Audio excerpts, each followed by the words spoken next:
How's it going, YouTube? This is WifiMerriman here today, bringing you guys a best of 3 against the BP Gamer.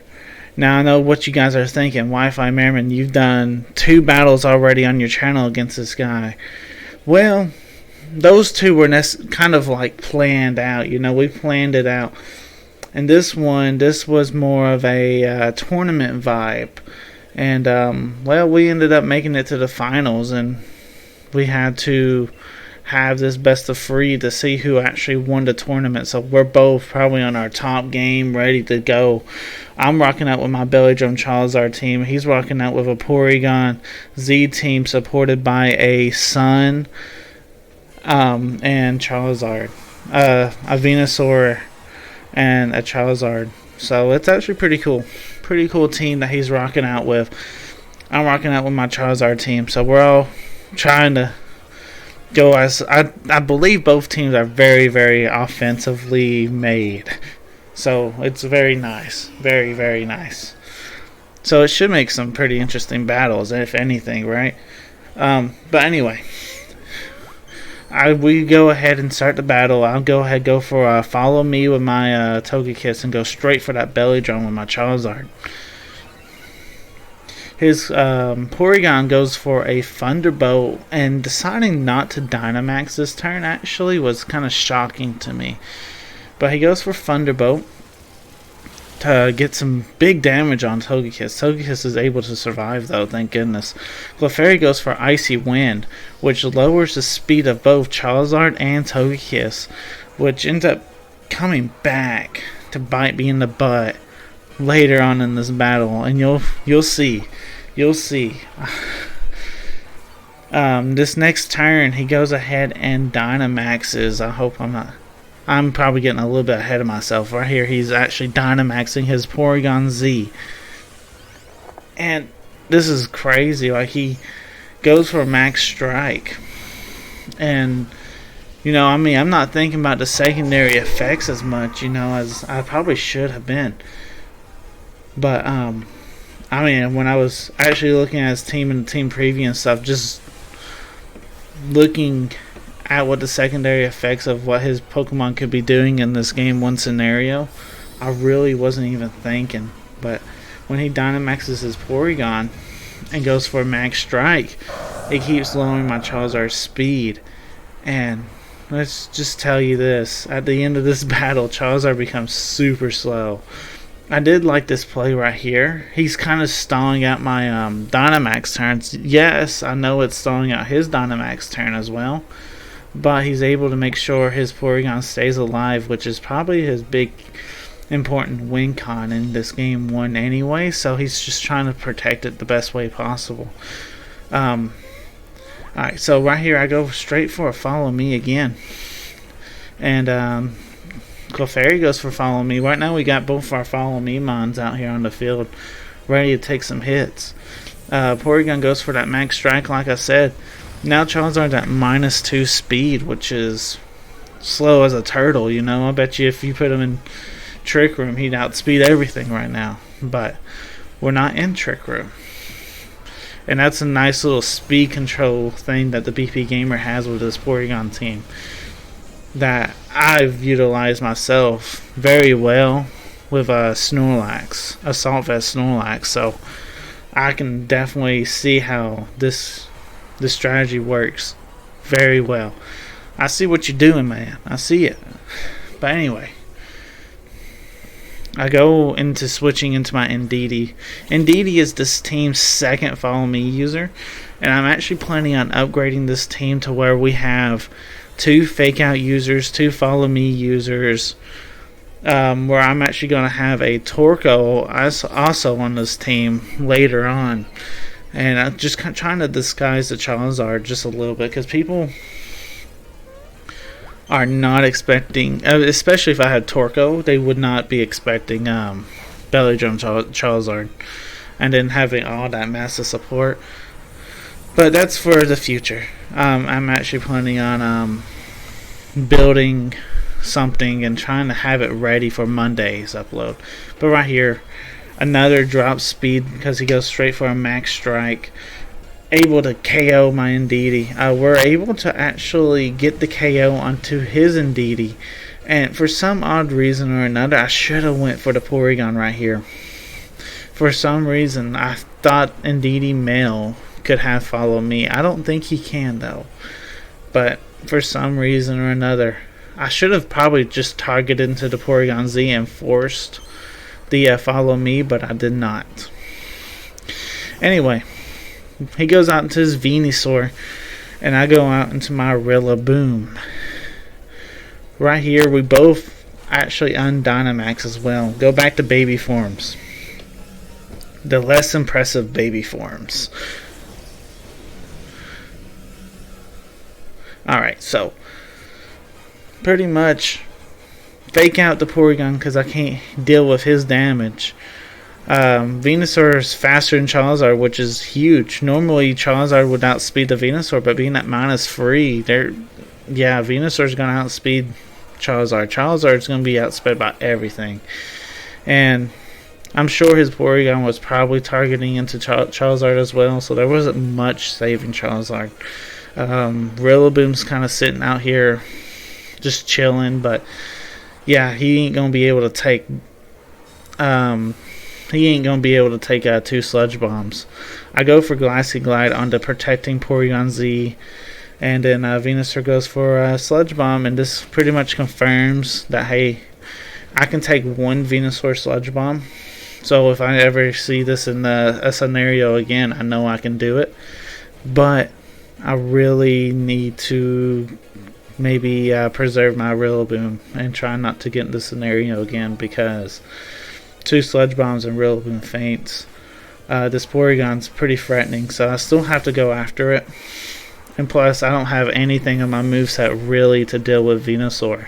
I have Knockoff, but that's about it. But anyway, Venusaur is able to clean up, get the final KO, and that's game 1 of this best of 3. So let's get into game number 2.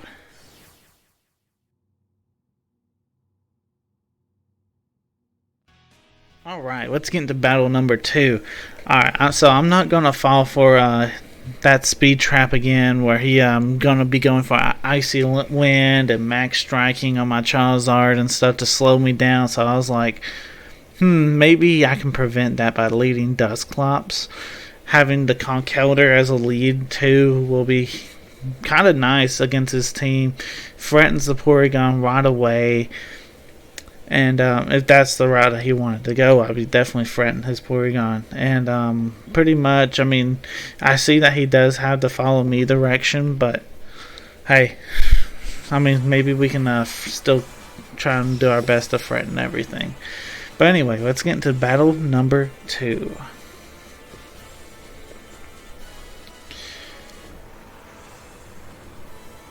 Alright.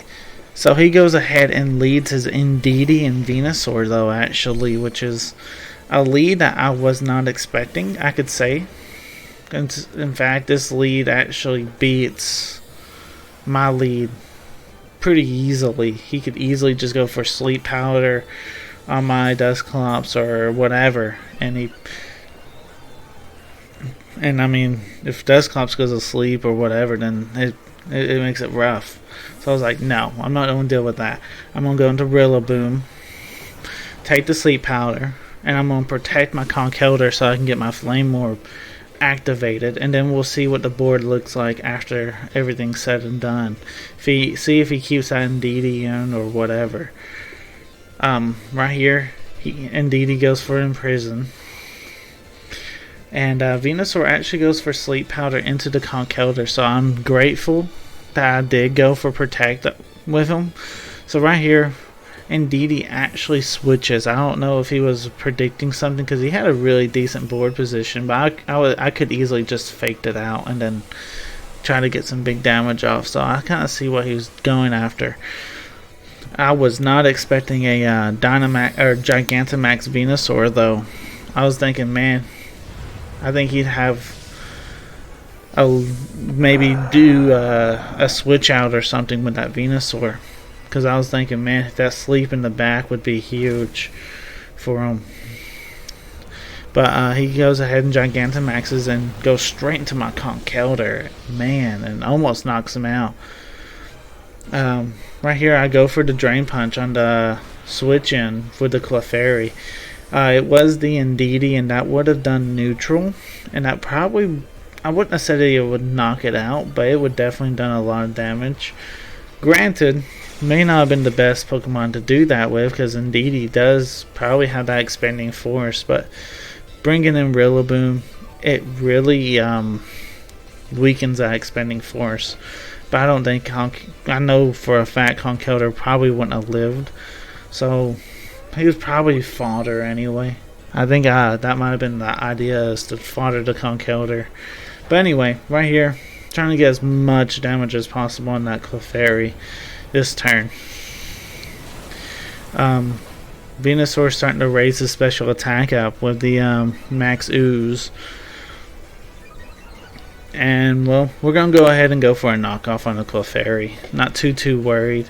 We actually took that Max Ooze roughly about the same as what that Sludge Bomb did to Rillaboom in Game 1. I mean, roughly. I think Max Ooze would be a little bit stronger, but I knew we could take it, at least one of them. Conkeldurr does go down, and right here, this is where I'm like, okay, I got to get some momentum in my favor. So I was like, okay, I can go into Charizard. And I'm not even going to worry about setting up Belly Drum or nothing. I'm just wanting to see how much raw power he can have. And I'm telling you right now, boys, I knew Charizard was strong on the physical side, but man, he puts in some work. Alright, so right here, go ahead, Gigantamax Charizard. And this is a huge Dynamax because with Charizard's secondary effect just doing damage, kind of like how this Venusaur is doing damage. I mean, it lasts for a long time after Charizard's. The effects sometimes are too much for some teams to even handle. We're able to actually almost KO the Clefairy, but since we set the Wildfire, it will KO. We did switch our Rillaboom out for our Dusclops. In this scenario, I've kind of figured that Venusaur might want to try and KO the Rillaboom over trying to take out the Charizard in this scenario. So I was like, I could switch Dusclops, take the attack pretty well, and we'll go from there and see what happens. We do end up taking out the Clefairy thanks to the Wildfire. And pretty much we're all taking damage from each other's secondaries effects right now. He goes into his Indeedee, and this is pretty much where I learned that he has Ally Switch and my Dusclops also has Ally Switch, which is pretty crazy. He goes for Ally Switch. We actually went this on the same turn, and I was like, what? That was pretty weird that we both went for it. I've never seen both players go for Ally Switch on the same turn or anything, but we both, I guess, kind of saw the opportunity to. Charizard's Wildfire, though, proves to be super powerful, and I am so glad I went for the it's super powerful, as in it one-shotted the Indeedee, which I was not expecting. I am also glad I went for the Ally Switch, because that Venusaur going for the Sleep Powder wouldn't have been very good for a Charizard. So very happy that we're able to let Dusclops go to sleep. I'd much rather let Dusclops go to sleep versus Charizard any day, because now we're able to one-shot the Venusaur. And now it's just pretty much all he's got is that Porygon Z, which hits like a truck. He goes for Hyper Beam and one-shots Charizard. But, huge but, he has to recharge. So that gives me a big opportunity to go into Rillaboom and hit him with a Wood Hammer. My theory was I can hit him with a wood hammer. If he's still alive, he'll take wildfire damage. And then I'm going to go for a Glassy Glide. If that's not enough to KO that Porygon Z, then the BP Gamer deserves to win. Because I have no doubt that this wood hammer couldn't KO. And I was certain. And it was plenty of damage to KO it. So, alright. That was great, though. That was a great battle number 2. Let's get into battle number 3.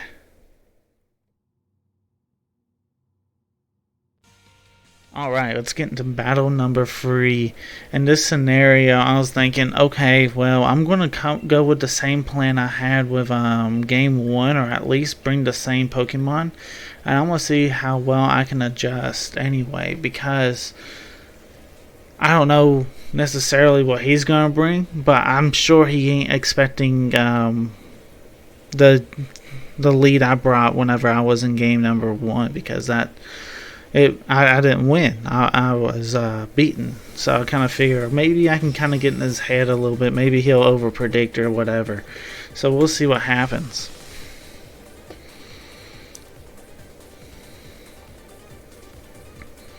Alright. So he actually goes ahead and goes straight for that Whimsicott and Charizard lead, which was a little different, but I knew my lead could definitely handle that.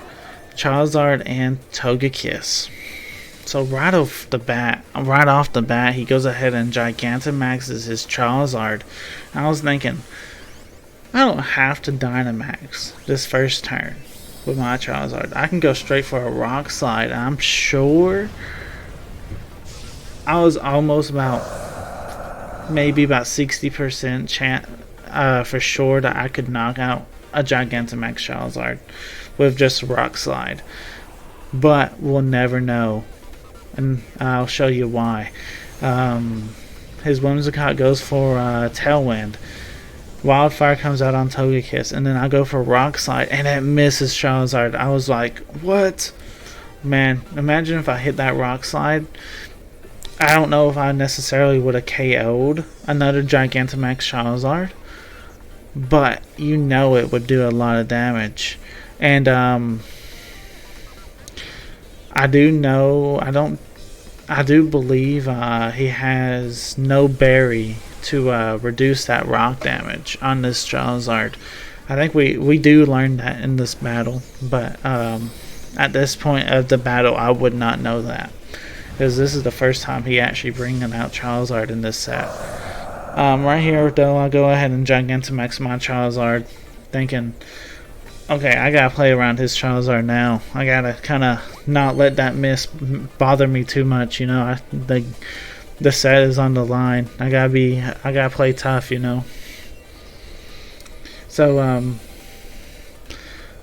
his Whimsicott goes for Sunny Day, as his Charizard goes for Max Airstream. The reason he goes for Sunny Day in this scenario is so it powers up his Charizard's attacks, but at the cost of his HP. It's practically like he's having a life orb. He loses a little bit of HP if his Charizard's in the sun, and now you're asking yourself, WifiMerriman, why is your Charizard not taking damage while it's in the sun? Well, my Charizard actually has the ability Blaze, where his has solar power. Solar power raises the special attack, I believe. I don't think it raises a physical attack, which I may be wrong. I may have to do some research. But I figured I don't need a boost in my attack whenever I'm going to be at +6 anyway. And Blaze kind of works if I get super low on health. I can kind of give a little bit more power, a little bit more punch. And I don't have to lose HP this way, you know. I mean, this whole team is about trying to keep Charizard alive, but if Charizard's trying to kill himself by then that ain't going to necessarily work out too well, in my book anyway. But I go into Ndidi and go for a Follow Me. His Porygon protects, and I'm going to go for a Rockfall, and I'm going to knock out that Charizard. Yeah. So, bye-bye Charizard. I'm glad that... I mean, that means his Gigantamax or his Dynamax option is off the field, which is huge. I mean, that gives me such a big advantage. When you still have your Dynamax or Gigantamax on the field and they don't have that option anymore, they're in full defense mode. I mean, I'm not saying that he's necessarily freaking out, but a lot of players don't understand how hard it is to come back when you practically lost your Dynamax. I mean, you don't have that anymore, and I still have one more turn of my Dynamax. That's why Dynamaxing on turn 1 could be super risky, because your opponent's going to Dynamax to pretty much help stall out your Dynamax, and maybe they'll try and stall 2 turns before they Dynamax, and it's pretty hard to make a comeback, you know, especially when you're in a board position of offense, because you just got done playing offense. Well, they go into their Dynamax form on that, and then they pick up KOs left and right. Like right here, Charizard not needing the belly drum to KO the Indeedee. That's pretty tough for the BP Gamer to come back on this. I mean, he does end up showing that his Porygon has Hyper Beam, and that's the only way. That's the only way he can knock out my Charizard. The only problem is Rillaboom's not going to let him get that off. You know, Rillaboom's going to fake him out, pretty much preventing him from KOing Charizard. In fact, Charizard's just going to go for a Flare Blitz. Rillaboom's going to go for a fake out and pretty much finish the set. If you guys did enjoy this best 2 out of 3 against the BP Gamer, let me know in the comments down below. If you did, if you also liked enjoyed yourself, remember to leave a like. You know, answer the question of the day on any crazy Pokemon you guys want to see me feature onto this channel. Let me know in the comments or anything. You know, that's kind of like my question of the day. You got any crazy Pokemon sets that wouldn't necessarily work? Let me know in the comments, and we'll see if we can get them to work. But anyway, guys, this is WifiMerriman. I hope you guys had a good one. Enjoy your time, and thanks for watching. Peace.